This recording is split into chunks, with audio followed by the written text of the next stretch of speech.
Grandpa called them sundogs.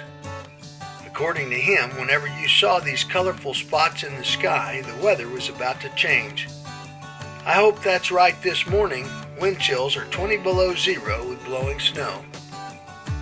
Not to take anything from an old farmer's version, there's interesting science behind these unusual atmospheric events.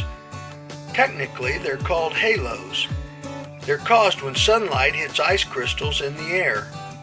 Ice crystals have 6 sides and act like prisms, breaking white light rays into the colors of the rainbow.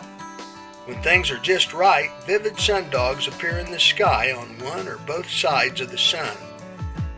Because of the way light refracts through the crystals, they always form on a prescribed arc that's 22 degrees wide around the sun.